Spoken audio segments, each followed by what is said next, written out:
ICMDC आवाज पर आप सभी का स्वागत है। मैं हूं हर्षदा सावंत और आप देख रहे हैं आपका पसंदीदा स्टार्टअप शो आवाज एंटरप्रेन्योर, जहां हम बात करते हैं भारतीय स्टार्टअप इकोसिस्टम के ट्रेंड्स, बड़े मुद्दे और साथ ही नए आइडियाज की। शौकिया तौर पर सोशल मीडिया पर कंटेंट को एक सक्सेसफुल बिजनेस का रूप लेने में आजकल ज्यादा समय नहीं लगता और एक बहुत ही छोटे स्केल पर शुरू करने वालों को भी कई सारे लाखों की तादाद में दरअसल व्यूज मिल जाते हैं और करोड़ों के सब्सक्राइबर्स होते हैं। यूट्यूब और इंस्टाग्राम की पहुंच इतनी बढ़ चुकी है कि देश के टॉप कंटेंट क्रिएटर्स किसी सेलिब्रिटी से कम नहीं हैं। और आज एक ऐसे ही यूट्यूबर को आज हम आवाज एंटरप्रेन्योर के मंच पर लेकर आए हैं, जिन्होंने लॉकडाउन में हमें खाना बनाना सिखाया और आज अपने YouTube चैनल के साथ अपना बिजनेस वेंचर कविता's किचन मसाला मिक्स भी चला रही है। कोलकाता में पली बड़ी कविता सिंह शादी के बाद यूके शिफ्ट हुई। कामकाजी कविता के कंधों पर होम मेकर बनने की जिम्मेदारी आई। इस दौरान खाली समय में कविता ने कुकिंग के शौक को तराशा और कुकिंग वीडियोस बनाने की शुरुआत की और भारत लौटने के बाद 2014 में कविता's किचन से अपने YouTube चैनल की शुरुआत की। नवंबर 2014 में मैंने अपना पहला वीडियो पोस्ट किया था। वीडियो पोस्ट करने के बाद लोग ऐसे 3-4 महीने तो कुछ रिस्पांस नहीं आया था, क्योंकि जो फ्रेंड्स फैमिली थे वही सब्सक्राइबर थे। और उसके बाद अचानक से 3 महीने बाद मेरा एक वीडियो था जो लोगों को बहुत पसंद आया, ब्रेड गुलाब जामुन का। और उसके बाद मेरे चैनल पे जो ग्रोथ था वो आने लगा। लोग मेरे चैनल पे आने लगे और बोलने लगे कि आप जो रेसिपी बताते हो, समझाते हो, बहुत ही यूज़फुल है। कुकिंग का फ्लेम कितना रखना है, मसाला कितना डालना है, कितनी देर पकाना है, ये सारी चीज़ें उनके लिए यूज़फुल था जो कुकिंग में नए हैं। तब मुझे ध्यान आया कि लोग ये देखना चाहते हैं कि एग्जैक्ट कुकिंग का जो ट्यूटोरियल है वो कैसे होता है। तो बारीकियों पे मैंने ध्यान दिया। जब भी मैं कुकिंग वीडियो बनाती थी तो हर चीज़, हर स्टेप सारे फॉलो करती थी और सारा लिख के रखती थी कि जब मैं वीडियो में वॉइस ओवर करूं या लोगों को समझाऊं तो एक एक चीज़, ताकि अगर जो कुकिंग कभी नहीं किया वो भी उस चीज़ को बना सके। सब्सक्राइबर्स के कमेंट और रिस्पांस के आधार पर कविता ने बेसिक कुकिंग पर फोकस बढ़ाया। नई शादी हुई लड़कियां, पढ़ाई के सिलसिले में घर से दूर रहने वाले स्टूडेंट्स और कामकाजी बैचलर्स जैसे लोगों को घर का बना खाना सिखाने पर जोर दिया। कविता's किचन देखते ही देखते पॉपुलर होने लगा। समय समय पर अपने पति की सलाह और हर समय कुछ नया सीखने की आदत से कविता ने वीडियो मेकिंग के सारे गुर सीख लिए। तकनीकी एक्सपर्टी हासिल करने के लिए यूट्यूब को ही अपना गुरु बनाया। कविता का कंटेंट तो पावरफुल था ही, लेकिन नए सब्सक्राइबर्स को जोड़ने के लिए वीडियो के प्रेजेंटेशन को अट्रैक्टिव बनाना भी जरूरी था। तो ये हमारी आलू बैंगन की सब्जी जो है वो बनके तैयार हो गई है। आप इसे जरूर ट्राई करें और अगर आज की रेसिपी आपको ट्राई करने के बाद पसंद आए तो आप इसे अपने फ्रेंड्स फैमिली के साथ शेयर करना बिल्कुल ना भूलें। मैंने जब चैनल शुरुआत किया था तो ऑब्वियसली मुझे पता नहीं था ज़्यादा। मैं एक कॉम्पैक्ट कैमरा था मेरे पास, जो मैं अपने बेटे को फोटोग्राफी के लिए कि मैं उसका हर बचपन का हर मोमेंट कैप्चर करूँ, उसके लिए मैंने वो कैमरा खरीदा था। तो मैंने उसी कैमरे का यूज़ करके अपनी मेरी एक फ्रेंड थी, वो भी पेंटिंग वीडियो बनाती थी, तो मैंने उससे उसका ट्राइपॉड बोरो किया और उसके बाद मैंने वो कैमरा लगा के शूट किया था। शूट कर लिया। अब एडिट कैसे करते हैं वो मुझे नहीं पता था। फिर मैंने यूट्यूब वीडियो देखा कि हाउ टू एडिट वीडियो, तो वहाँ पे मैंने कैसे स्प्लिट करते हैं, कैसे कलर करेक्शन करते हैं, कैसे फ्रेमिंग करते हैं, वो मैं दिन रात जब मेरे हस्बैंड सो जाते थे, बच्चे सो जाते थे, तो मैं फ़ोन ऑन करके और फिर वो ट्यूटोरियल देख के सीखती थी। मेरे को लगता था ये सीखना है। और मेरे हस्बैंड फुल टाइम जॉब में थे तो मैं उनको बोल नहीं सकती थी कि आप मेरे को सिखाओ। और अल्टीमेटली वो मेरे लिए नया था, तो क्या कहते हैं, सीखने की इच्छा थी वो मेरे में ज़्यादा थी कि मेरे को करना है। तो सारे जितने ट्यूटोरियल थे ना, कैसे लाइट सेट करते हैं, कैसे फ्रेमिंग करते हैं, कैसे कलर करते हैं, कैसे वॉइस ओवर करते हैं, ये सारा मैंने यूट्यूब से ही सीखा। तो मैं बोलूँगी कि मैं यूट्यूब देख के ही मैं यूट्यूबर बनी। आज जो भी कंटेंट क्रिएटर्स हमें दिखते हैं, उनकी कामयाबी का राज उनका टैलेंट तो है ही, लेकिन इसके साथ काम के प्रति जुनून ने इन्हें आसमान की बुलंदियों तक पहुंचाया है। कविता इसका जीता जागता उदाहरण है। वीडियो मेकिंग जैसी नई फील्ड में टेक्निकल नॉलेज की जानकारी के बगैर यूट्यूब पर अपना लोहा मनवाना आसान काम नहीं है। तो मैं CFL बल्ब ऐसे फेस के सामने लगा के उसके सामने खड़े होके, या फिर 1 से 3 का जो टाइम होता था उस टाइम पे खड़ी रहती थी कि धूप आएगा उस टाइम पे मेरे को वीडियो शूट करना है ताकि वीडियो थोड़ा ब्राइट आए। तो ये सारी चीज़ें बेसिक जो थी वो समय के साथ मैं सीखती गई। और मेरे को लगता है कि अगर किसी चीज़ में सीखने की आपको इच्छा है, और करना चाहते हो तो आप कैसे भी कर लोगे, उस चीज़ के लिए आप टाइम निकाल ही लोगे। आज मैं कितनी भी बिजी हूँ, लेकिन मेरे को पता है कि मेरा वीडियो इस दिन यूट्यूब पे जाता है, तो वो मेरी सबसे फर्स्ट प्रायोरिटी है कि दुनिया इधर से उधर हो जाए, लेकिन मेरा वीडियो ट्यूसडे, थर्सडे, सैटरडे को जाएगा ही, उसमें कोई कॉम्प्रोमाइज़ नहीं चाहिए। यूट्यूब ने मुझे 1 लाख सब्सक्राइबर होने पे एक ट्रॉफी भेजा है। चैनल पे 5 लाख सब्सक्राइबर हुए हैं। आज मेरे चैनल पे 10 लाख सब्सक्राइबर हुए हैं। आज 20 लाख सब्सक्राइबर, मुझे तो यकीन ही नहीं हो रहा है। आज कवितास किचन के 13 मिलियन से ज्यादा सब्सक्राइबर्स है। इस लेवल तक पहुंचना यूट्यूबर्स के सबसे बड़े ड्रीम में से एक होता है। यूट्यूब का डायमंड प्ले बटन हासिल करने वाली कविता के सामने अब इस परिवार को यूं ही बढ़ाते रखने का चैलेंज है। इंटरनेट पर कुकिंग वीडियोस की बाढ़ में कविता ने सिंपल बेसिक कुकिंग के अलावा अलग अलग ब्रांड की स्पेशलिटीज, रेस्टोरेंट स्टाइल खाने की वैरायटी देते हुए कंसिस्टेंट परफॉर्मेंस दिया है। अगर किसी भी क्रिएटर से आप पूछोगे तो उसको हर कुजीन का, हर कल्चर का खाना नहीं आता है। सबके लिए कुछ ना कुछ सीख रहती है, तो मैं भी सीखती हूँ, मैं देख के सीखती हूँ और उसके बाद मैं सोचती हूँ कि इस रेसिपी को अगर मैं सिंपल तरीके से बनाऊँ तो उसके लिए मैं बहुत सारे ट्रायल करती हूँ कि रेसिपी फेल नहीं होनी चाहिए, गड़बड़ नहीं होनी चाहिए, घर में जो चीज़ है उससे अगर हम इस डिश को बनाएं तो वो कैसा लगेगा। तो बेसिक इंग्रेडिएंट्स के साथ आपको रेस्टोरेंट स्टाइल डिशेस कैसे बनानी चाहिए, इस पे मैं 3, 4, 5 बार ट्रायल करती हूँ। जब मैं सेटिस्फाइड होती हूँ तब मैं उसका वीडियो बनाती हूँ। जब हम कंटेंट बनाते हैं तो इस बात का ध्यान रखना चाहिए कि आपका कंटेंट जो है वो अलग अलग, अगर सिमिलर कंटेंट आप पोस्ट करेंगे तो लोगों को मज़ा नहीं आएगा। तो एक लेवल के बाद आपको कंटेंट डाइवर्सिफाइड करना पड़ेगा। आप अलग अलग रेसिपी पोस्ट करो, कभी मैं नॉर्थ की, कभी साउथ की, तो वो होता है कि वैरायटी अगर आप पोस्ट करोगे तो लोगों को लगेगा कि हाँ, एक रेस्टोरेंट में जब हम खाना खाने जाते हैं तो ये सोच के नहीं जाते कि हमको सिर्फ वहाँ पे चावल दाल या बिरयानी ही खाना है। अगर हमको स्टार्टर खाना है तो वो भी वहाँ पे अवेलेबल होना चाहिए, अगर हमको डेजर्ट खाना है तो वो भी अवेलेबल होना चाहिए। तो हमारा जो चैनल है वो एक रेस्टोरेंट जैसा ही रहता है, या एकेडमी मान लीजिए, जहाँ पे आपको सारी वैरायटी होनी चाहिए।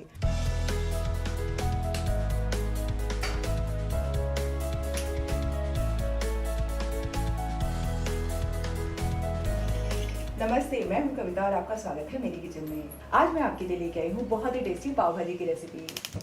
तो यहाँ पे बटर डाल दिया मैंने।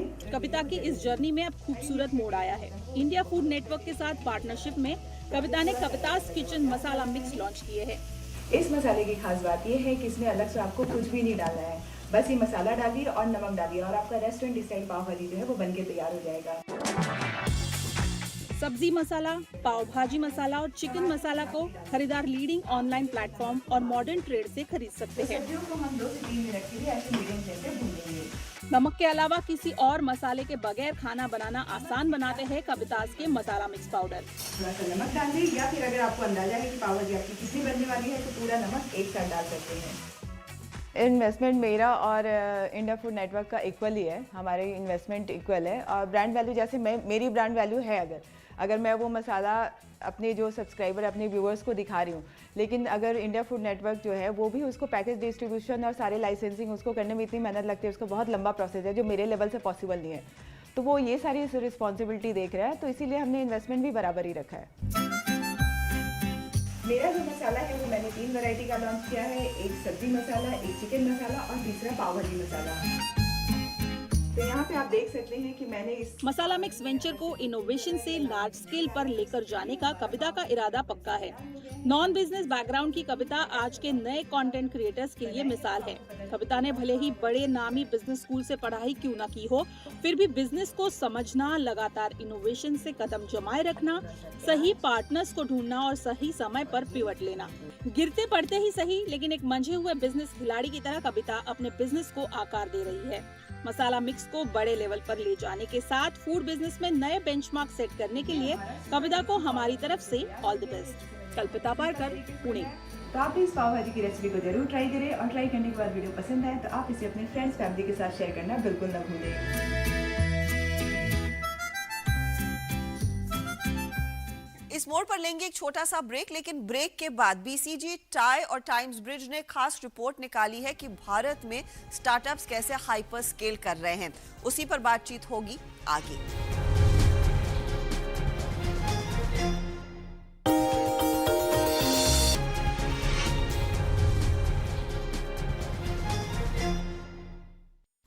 पिछले कुछ सालों में भारतीय स्टार्टअप इकोसिस्टम का वर्चस्व काफी बढ़ा है। ग्लोबल रैंकिंग की बात करें तो भारत अब तीसरे पायदान पर है इकोसिस्टम ग्रोथ के लिहाज से। और क्यों ना हो, क्योंकि 100 से ज्यादा यूनिकॉर्न्स इस मार्केट में हैं। माइलस्टोन वैल्यूएशंस पर कई कंपनियों ने दरअसल फंड रेज किया है और साथ ही साथ इस सक्सेस जर्नी में 40,000 से ज्यादा एक्टिवली स्टार्टअप्स पार्टिसिपेट करते हुए दिखाई दिए हैं। इसी तेज ग्रोथ को मैप करने के लिए बीसीजी, टाइम्स ब्रिज और टाई ने मिलकर एक road to hyper scaling in India report जारी की है।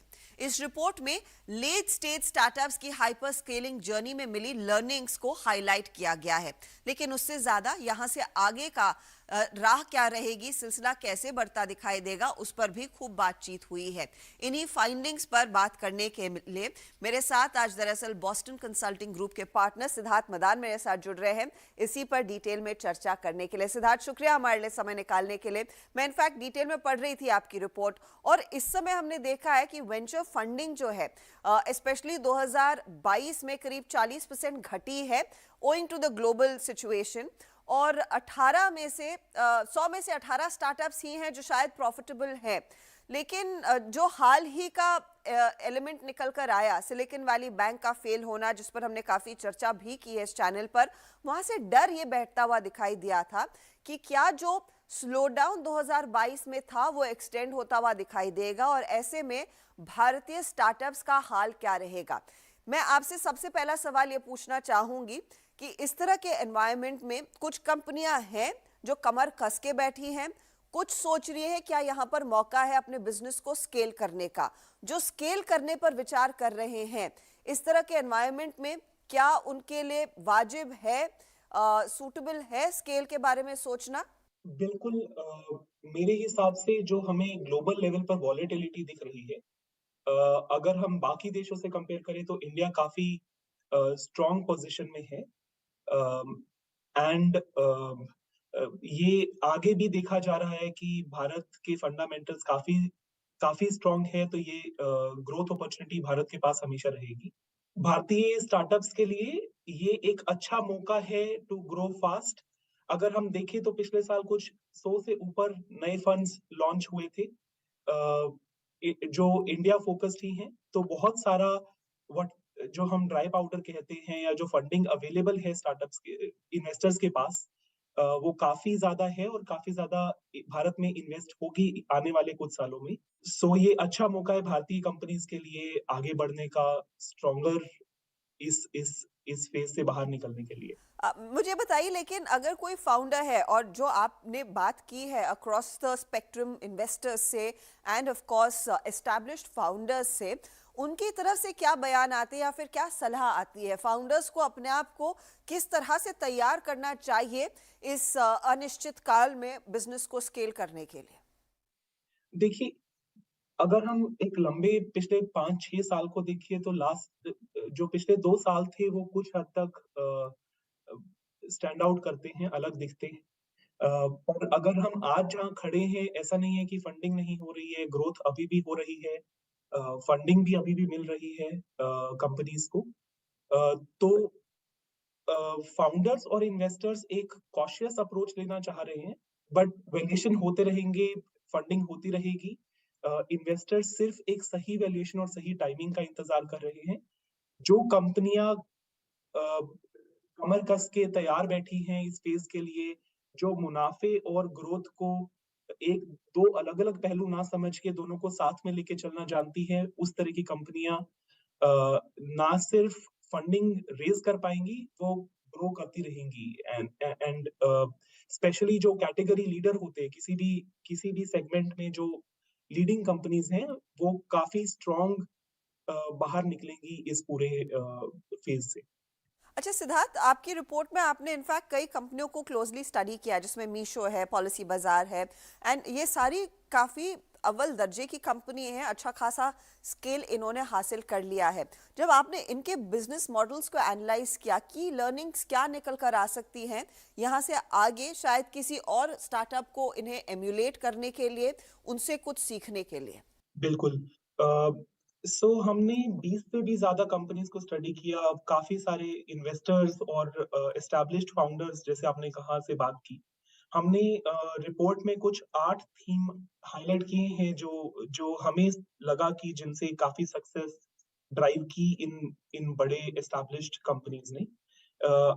मैं सबके बारे में तो बात नहीं करूंगा, बट अगर एक दो एग्जांपल ले सकूं तो अ, आपने मीशो का नाम लिया।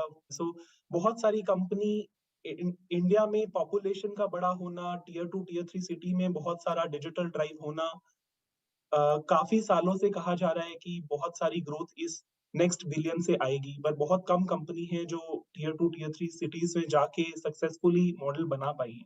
जो हमने सक्सेसफुल मॉडल्स को स्टडी किया है उसमें एक चीज जो उभर के आती है वो ये कि आपको कस्टमर को समझ के उनके अराउंड, उनकी नीड के अनुसार अ, एक सही मॉडल डिजाइन कर पाना, एक ट्रू इनोवेशन क्रिएट कर पाना बहुत ही जरूरी है।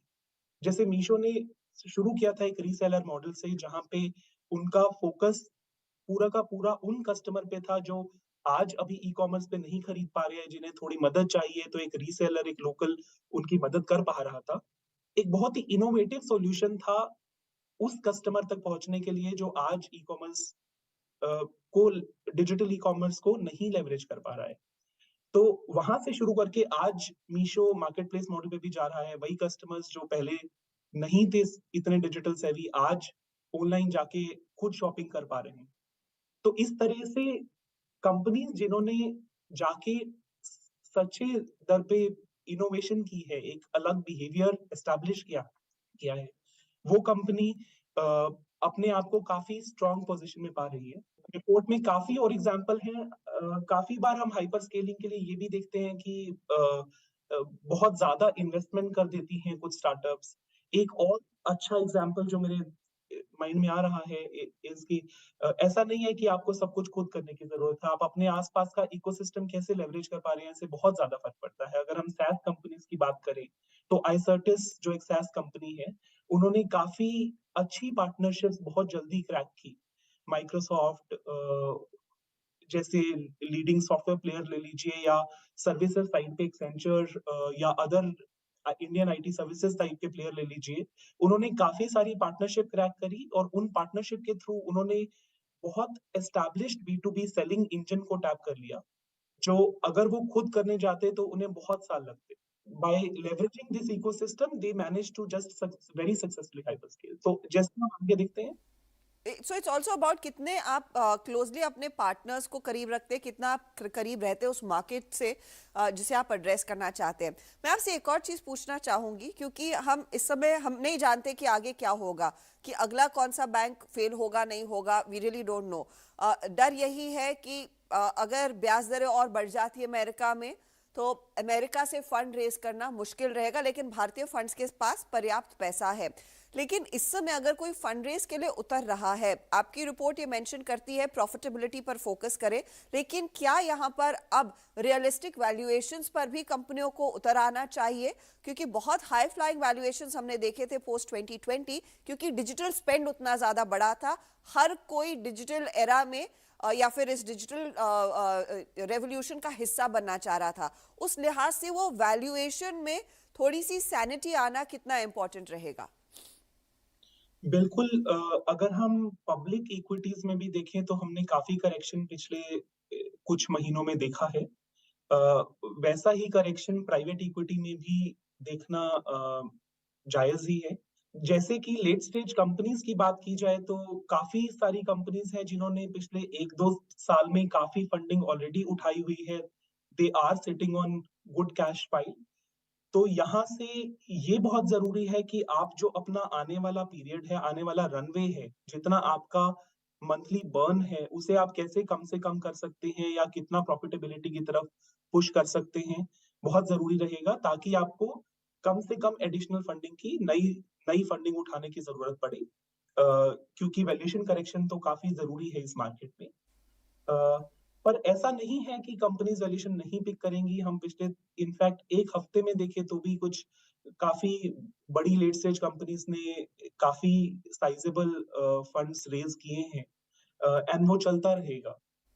इनफैक्ट अगर आप अगर आप ब्रॉडली मुनाफा और ग्रोथ साथ में लेके चल रहे हैं एज अ कंपनी, अगर आप कैटेगरी में, अपनी कैटेगरी में एक स्ट्रॉन्ग प्लेयर हैं, ये अगले 1-2 साल में आपके पास एक काफी अच्छी अपॉर्चुनिटी है कि आप अपनी जो लीड है जो आप आगे हैं अपने कंपटीशन से, उसको आप बहुत स्ट्रांगली एस्टैब्लिश कर सकते हैं।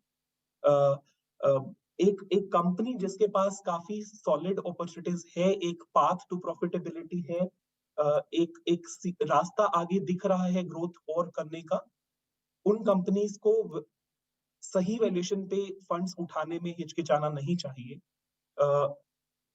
हमने पिछले काफी मैं इस फेज को, फंडिंग स्लो डाउन को क्राइसिस नहीं कहना चाहूंगा, पर अगर हम काफी एक्सट्रीम क्राइसिस भी देखें 2000 वाला या 2008 वाला, तो भी हमने देखा है बार बार कि जो कंपनीज उनसे निकल के बाहर उभर कर आती हैं वो काफी ज्यादा स्ट्रांग रहती हैं और they actually take a very big market share. So जो जिस तरह से मैं इस मार्केट को देख रहा हूँ, इंडिया काफी स्ट्रांग पोजीशन में है, इंडियन स्टार्टअप्स अच्छा कर रही हैं, तो as long as profitable growth को चेज किया जाए, this is a very very very good time to grow for Indian startups. Siddharth, बहुत बहुत शुक्रिया हमारे लिए समय निकालने के लिए। It's been a pleasure speaking to you. Thank you for getting me here. चलिए, इसी के साथ आवाज एंटरप्रेन्योर में हम भी आपसे लेंगे इजाजत। आपको हमारा शो कैसा लगा, इसका फीडबैक आप हमें जरूर दें। ट्विटर, इंस्टाग्राम, फेसबुक पर हम हाजिर हैं। अगले हफ्ते फिर मुलाकात होगी। Goodbye, take care.